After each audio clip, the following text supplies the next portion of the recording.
تمام قسم کی بڑائی اور بزرگی اللہ رب العزت والجلال کے لیے لائق اور سزاوار ہے، جس نے ہمیں اور آپ کو اپنے اس نئے گھر کو کی تعمیر کرنے اور اس کے کو آباد کرنے کی توفیق عنایت بخشی ہے۔ بے شمار درود و سلام کے نذرانے پیش کرتا ہوں رسول رحمت، محسن انسانیت، شافع محشر، ساقی کوثر جناب محمد رسول اللہ صلی اللہ علیہ وسلم پر اللہم صلی وسلم وبارک علیہ۔ حضرات، بزرگان دین، نوجوان بھائیوں اور پیارے بچوں، مسجد جسے اسلامی معاشرے میں ریڑھ کی حیثیت حاصل ہے، آپ جب اسلامی تاریخ کا مطالعہ کریں گے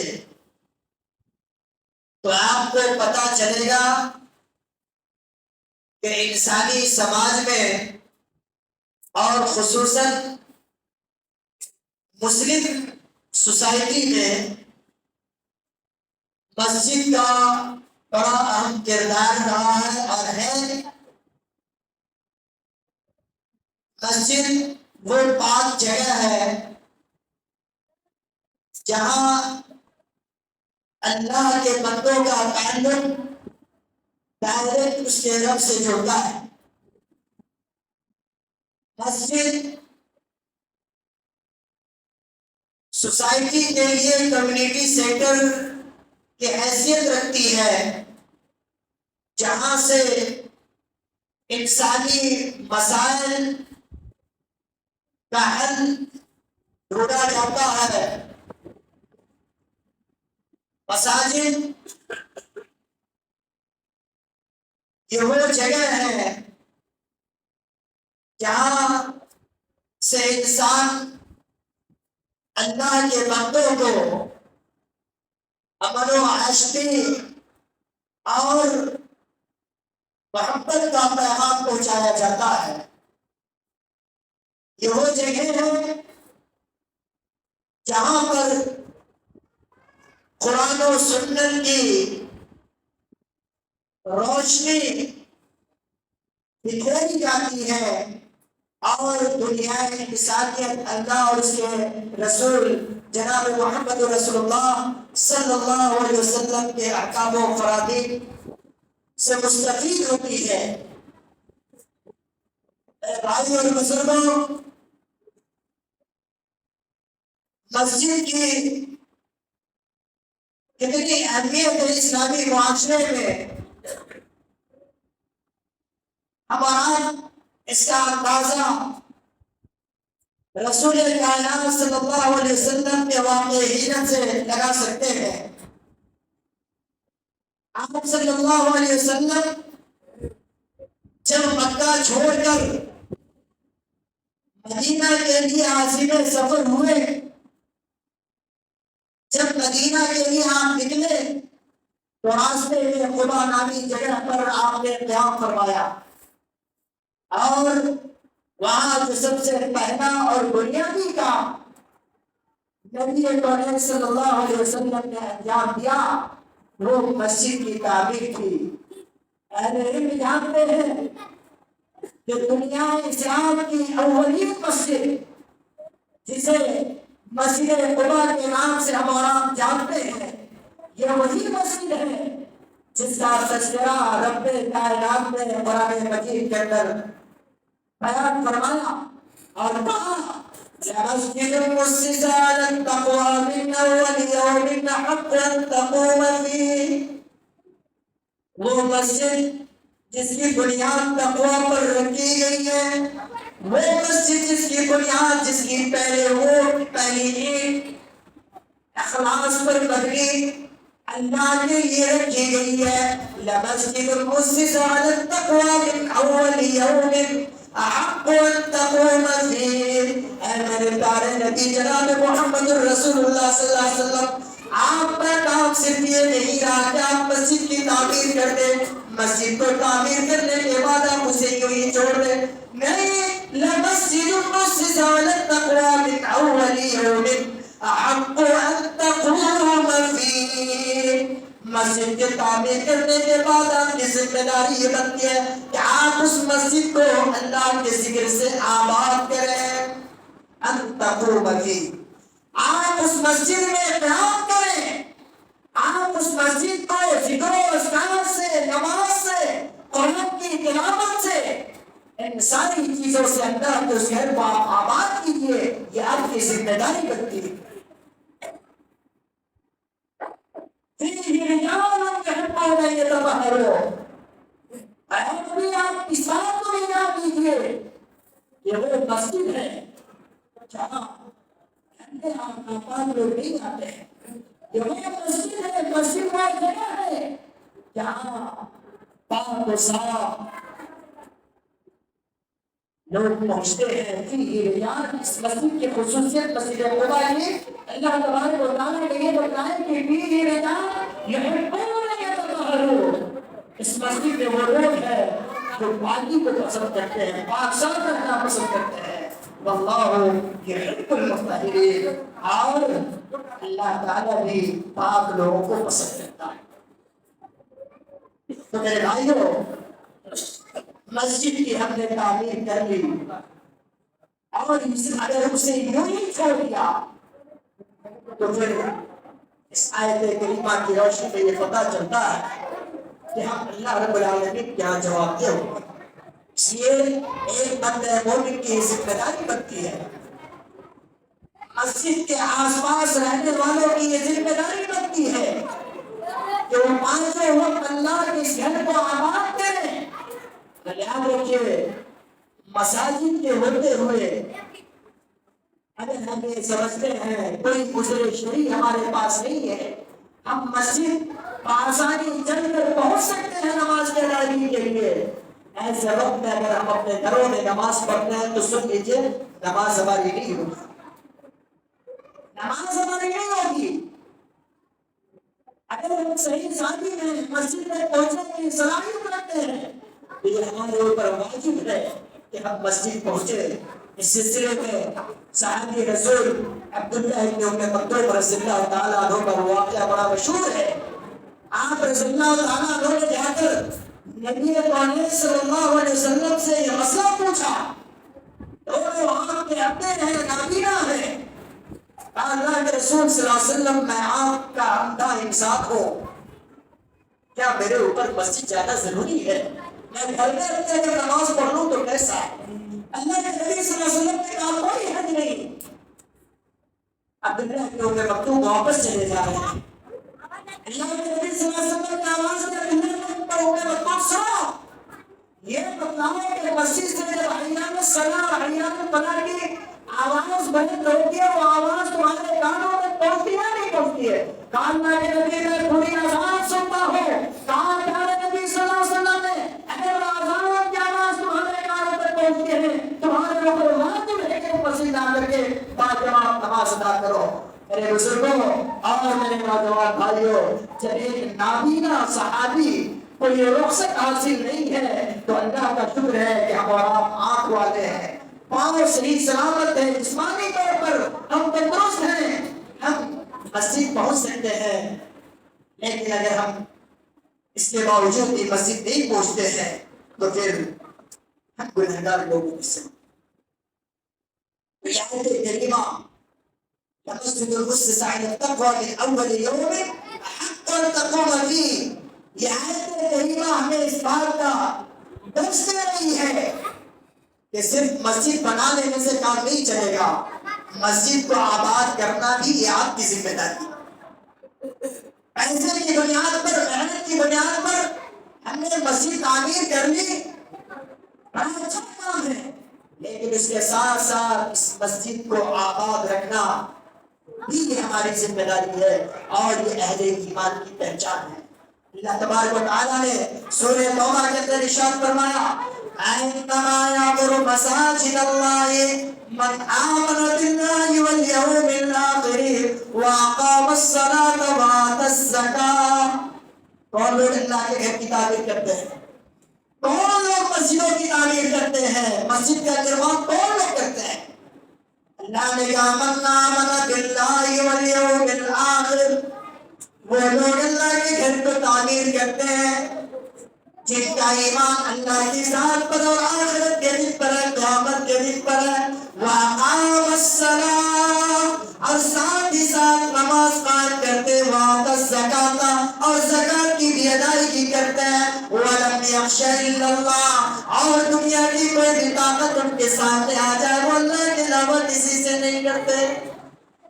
اور یہی لوگوں کے بارے میں اللہ نے کہا فَعَسَىٰ أُولَٰئِكَ أَن يَكُونُوا مِنَ الْمُهْتَدِينَ، یہ صفات جن لوگوں کے اندر پائی جائے جو لوگ مسجد کی تعمیر میں حصہ لیں، جن کا ایمان اللہ اور اس کی آخرت پر کے دن پر ہو، اور جو لوگ نماز قائم کرتے ہو، زکات کی ادائیگی کرتے ہو، اللہ سے ڈرتے ہو، وہی لوگ ہدایت یافتہ ہیں، وہی لوگ اچھے لوگ ہیں، وہی لوگ فلاح و بہبودی کے راستے پر ہیں.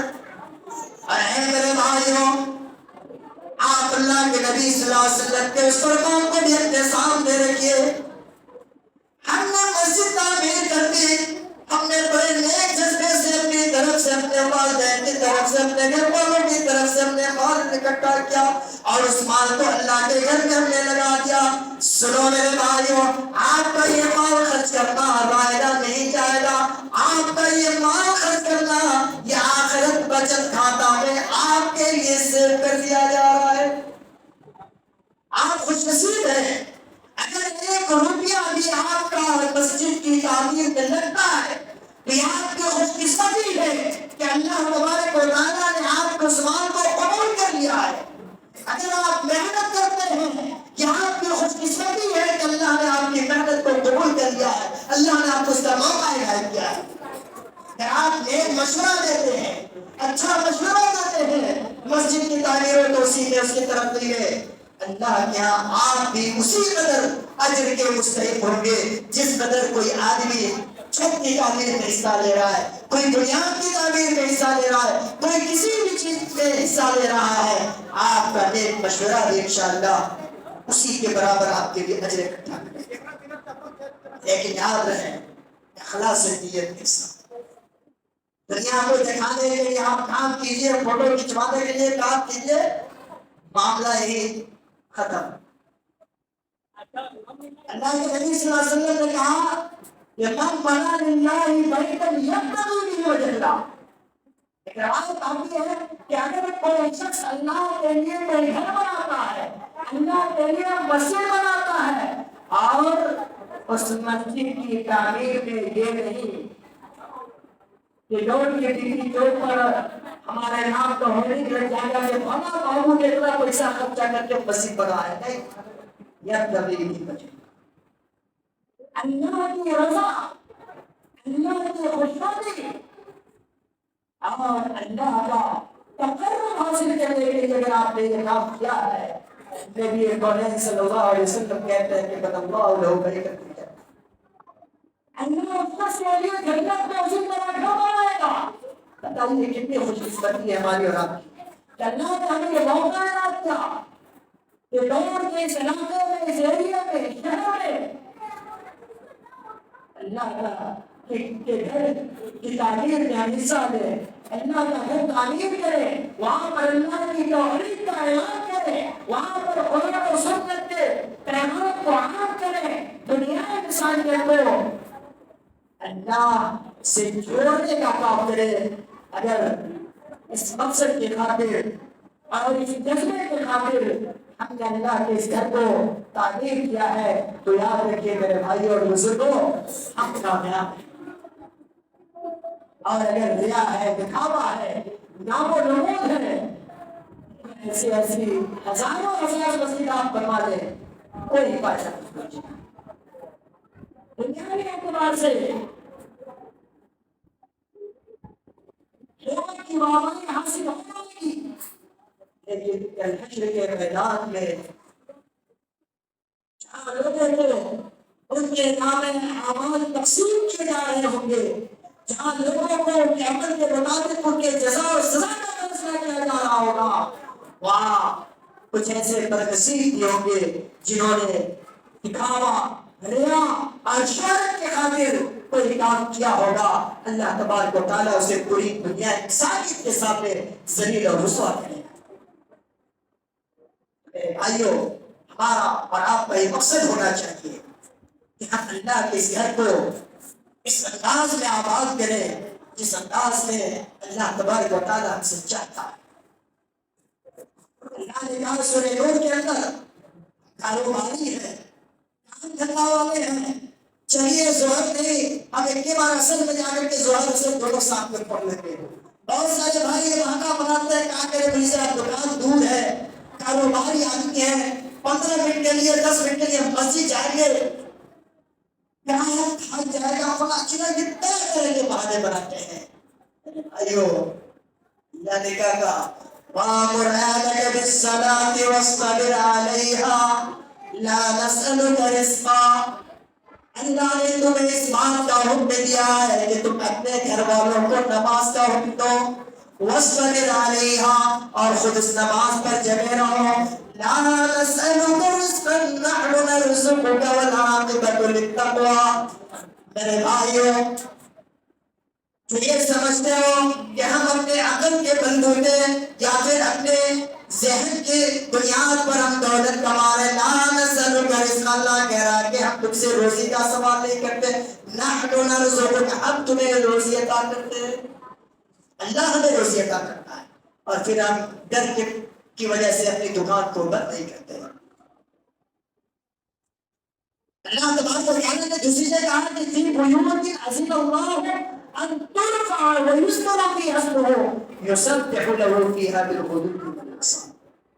کہ اللہ کا گھر ہے، اللہ کا اس بات پر حکم دے رہا ہے کہ اذن اللہ ان ترفع ویذکر فیہا اسمہ، کہ ہم اللہ کے گھر کو بلند کریں۔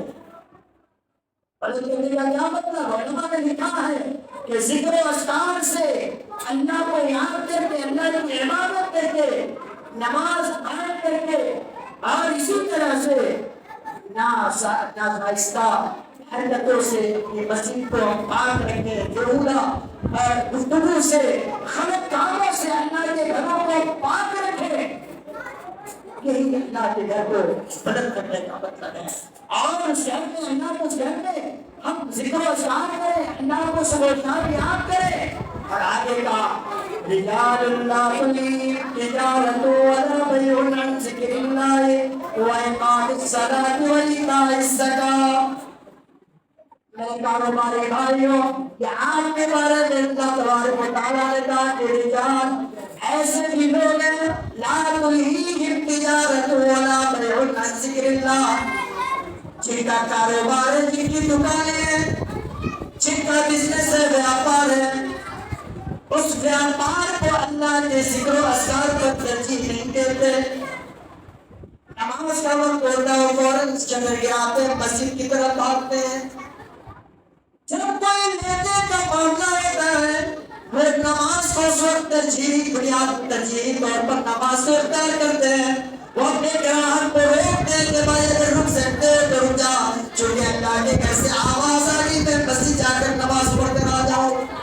رجال تلہیہم تجارۃ ولا بیع عن ذکر اللہ واقام الصلاۃ، اللہ کے ذکر سے، نماز قائم کرنے سے اور زکوٰۃ کی ادائیگی سے ہمارا یہ ویاپار ہمیں نہیں روکتا۔ یخافون یوما تتقلب فیہ القلوب والابصار، قیامت کا نقشہ اللہ نے کھینچا۔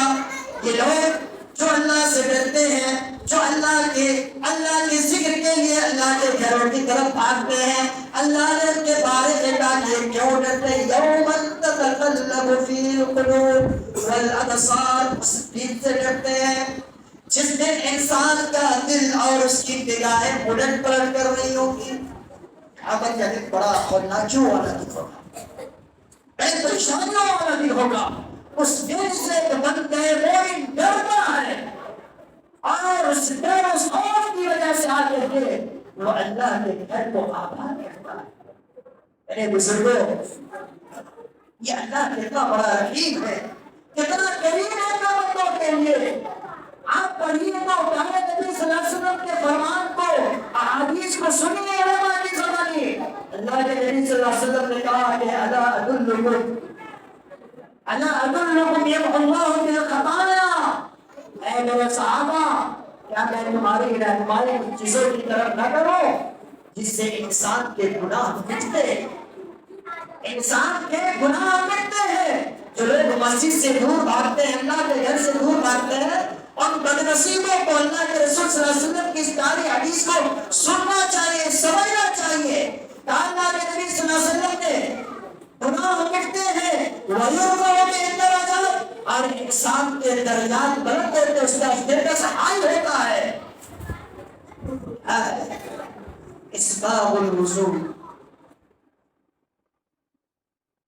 اللہ کے نبی صلی اللہ علیہ وسلم نے کہا چھاڑے کا دن ہے، سخت سردی کا دن ہے، بڑی ٹھنڈی لگتی ہے، ایسے وقت میں بندے مومن اللہ کو یاد کر کے نماز کی تیاری کرتا ہے، اور اس کا قرآتی دسمبر جنوری کے مہینے میں وہ بڑے اچھے طرح سے وضو کرتا ہے، ایک عذر کو بنتا ہے۔ وہ شخص اور سنو خوش نصیبوں، اپاچی اور دوسری لیٹسٹ گاڑیوں پر دوڑنے والے، شہانہ انداز میں مساجد میں آنے والوں، اگر کوئی عذر نہیں ہے تمہارے پاس، کوئی عذر نہیں ہے تمہارے پاس، مسجد تمہارے قریب ہو، تو کوشش کرو کہ ہم پیدل چل کر اللہ کے گھر کی طرف آئے۔ اللہ کے نبی صلی اللہ علیہ وسلم نے کہا کہ وَكَثْرَةُ الْخُطَىٰ إِلَى الْمَسَاجِدِ، انسان جب چل کر اللہ کے گھر کی طرف آتا ہے، اللہ اس کو گناہوں کو گراتا ہے۔ اللہ اکبر۔ اور دوسری حدیث میں آپ نبی صلی اللہ علیہ وسلم نے کہا کہ من غدا الى المسجد او راح، صحیح مسلم کی روایت ہے، کوئی شخص صبح و شام اللہ کے گھر کی طرف آتا ہے، اعد اللہ له نزله الى الجنہ۔ پہلے نبی صلی اللہ علیہ وسلم نے کہا کہ اگر کوئی چل کر آتا ہے، مسجد کو آباد کرتا ہے، نماز پڑھنے کے لیے آتا ہے، قرآن کی تلاوت کے لیے آتا ہے، ذکر و اذکار کے لیے آتا ہے، مسجد کی تعمیر کے لیے آتا ہے، کسی بھی وجہ سے آتا ہے، اس کے آگے جانے کو اللہ ایسا قبول فرماتا ہے کہ اللہ تبارک و تعالیٰ اس کے لیے جنت میں اس کی میزبانی کی تیاری کرتا ہے۔ اللہ میرے بزرگوں، یہ ہماری اور آپ کی خوش نصیبی ہے کہ ہمیں اللہ تبارک و تعالیٰ نے یہ موقع عنایت کیا ہے کہ ہم اللہ کے اس گھر کی تعمیر میں حصہ لیں، مبارکباد کے مستحق ہیں۔ اللہ تبارک و تعالیٰ جتنے لوگوں نے بھی اس مسجد کی تعمیر میں حصہ لیا ہے، اللہ ہم تمام کے جذبوں کو قبول فرمائے، اللہ ہم تمام کے محنتوں کو قبول فرمائے، اللہ رب العالمین ان تمام کی محنتوں کو قیامت کے دن نجات کا ذریعہ بنا دے، اللہ رب العالمین ان کے دینے کو ان کے لیے، ان کے والدین کے لیے، ان کے گھر والوں کے لیے سب کا